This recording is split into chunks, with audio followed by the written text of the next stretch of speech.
Today, we are going to be tackling the weak spot on the second gen trucks.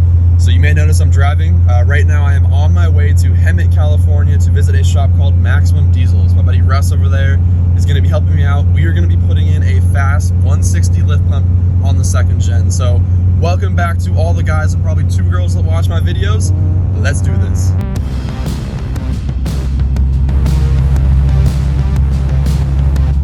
This is actually my first time that I've really driven the truck since I've done some upgrades to it, right? Because I drove it home from Arizona, so I got to spend a lot of time in that.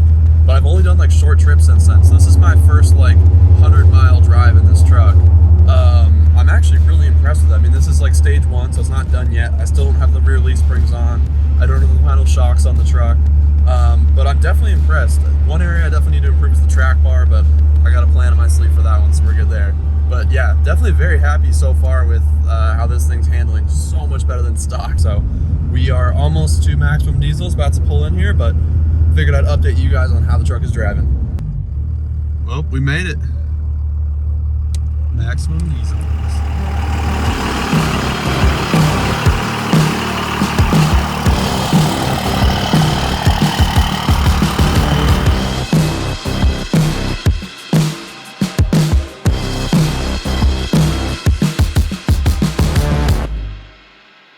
Now, the whole reason for what we're doing today is really going to be future-proofing this truck. The 24-valve Cummins has a huge Achilles heel, and that is the fuel system on the truck. Now, you'll hear tons of people talking about the VP44 as being the problem. It is not the problem, it is the symptom. The problem on these trucks is the lift pump. Most diesel trucks essentially have a very similar layout of how things function with the fuel system. You have your tank, which is your main body of fuel. You have what's called a lift pump that gets the fuel in low pressure from the tank to the injection pump.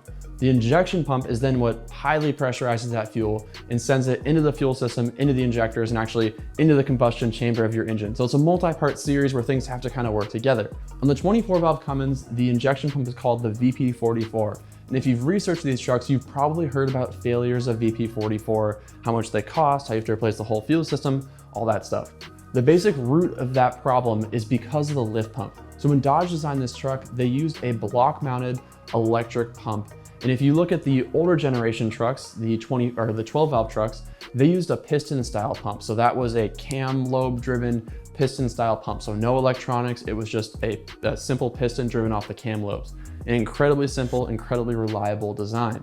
When they switched the electric pump and mounted it on the block, that electric pump was subject to all the vibration of the block of that truck. And if you've been in one of these 5.9s, you know they shake like crazy. And so that broke the pumps. And so what happened is the lift pump was not delivering pressurized fuel to the VP44. VP44s are not able to fuel themselves. So on the later common rail trucks, they have what's called the CP3 injection pump. That pump can actually draw fuel itself, not super effectively, but it can survive. The VP44, however, cannot do that, has no ability to cool, and it will essentially shred itself to pieces if it doesn't get adequate fuel delivery. So on these trucks, doing an upgraded lift pump that bypasses the factory one is an essential piece of keeping these trucks reliable. And once you do that, you're very well set up. If you're looking at upgrading your lift pump, there's a few options on the market. There's some newer style block mounted pumps that keep it still on the block. That's actually what this truck came with, which was a Fass block mounted pump. The problem is it's the same issue where that pump is subject to the vibration. So even if it's a heavier duty pump, it's still getting the absolute hell rattled out of it. So I don't prefer those options. That's actually why I'm going after this truck and pulling that off. The second option that you'll see is tank mounted pumps. So those pumps just drop into the tank kind of near where the sending unit is, which is perfect actually if you're looking to replace your sending unit anyway, if your fuel gauge doesn't work. But the catch there is that there's no upgraded fuel filtration. So what I really like about the frame mounted Fass pumps is that you're getting a reliable lift pump and you're also getting upgraded fuel filtration, which is a key way to preserve the life of these trucks. So the injectors on these trucks, if you want them to last way longer than the normal lifespan, put upgraded fuel filtration on them. It really helps with preserving the whole fuel system, especially if there's a water separator on there. It keeps water out of the fuel, it keeps particulates out of the fuel. Anything you can do to decrease wear on the injector surfaces, on anything in the whole fuel system is the way to go. So that's exactly what this Fass system does.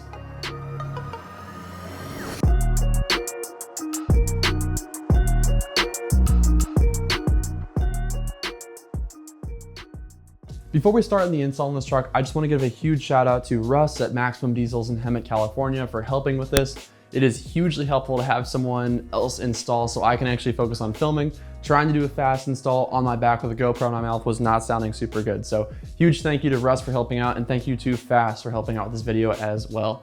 Now, installing one of these systems is actually relatively simple. It seems very complicated, but in reality, there's not a whole lot going on here. So you're gonna start in the engine bay of the truck, and you're gonna start with your wiring first. Now, the harness that actually came with this setup was designed to essentially tap into an ignition wire so that when the truck was keyed on, whether the truck was running or not, just had to be in the keyed on position, the pump would run. I personally didn't like that as much, just in case I wanted to have the truck keyed on and not have the pump running. So what we actually did was modify the harness so it went straight to what would normally be the fuse controlling the lift pump on the truck. That way, the Fass gets power essentially when the factory lift pump would have gotten power. And so that kept things a little bit cleaner, and I think was a better solution overall for my personal situation. If you're not super particular about it though, you can just wire it exactly how the Fass instructions say to wire it.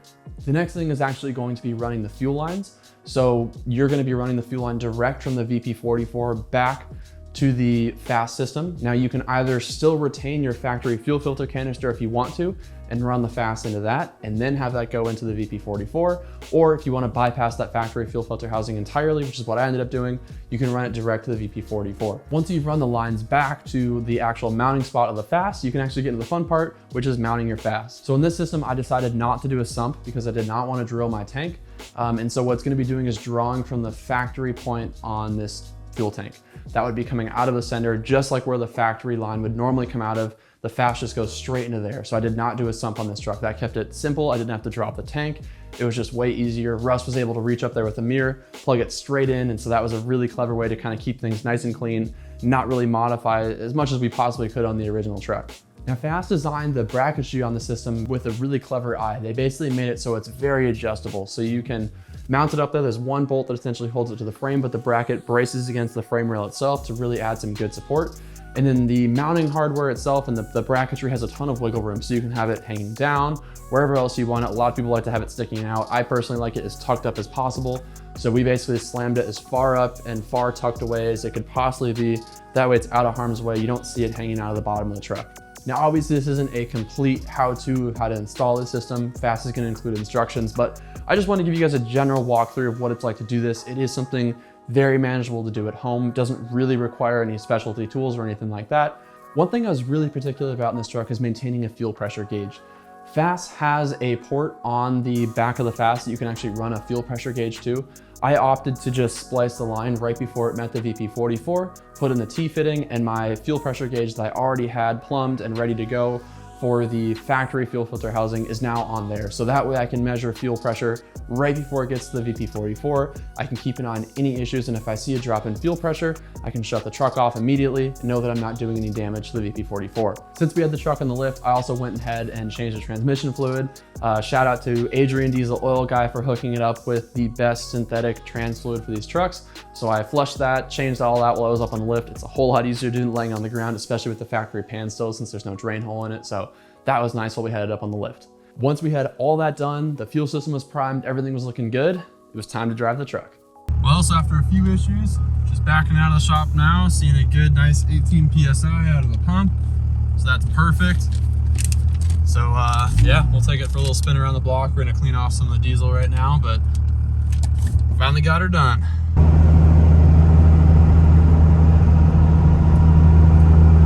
Now, maximum diesel isn't exactly close to me, so I had plenty of time on the way home to see how this truck drove, and I was really impressed because this thing never dropped below 18 PSI. That's what's so cool about the Fass system, is it basically delivers a constant pressure, and these things are able to flow a ton of fuel. Make sure that the pump that you get from Fass is just enough for what you need. So this pump is almost near silent because it's flowing just a perfect amount of fuel for a stock 24 valve truck.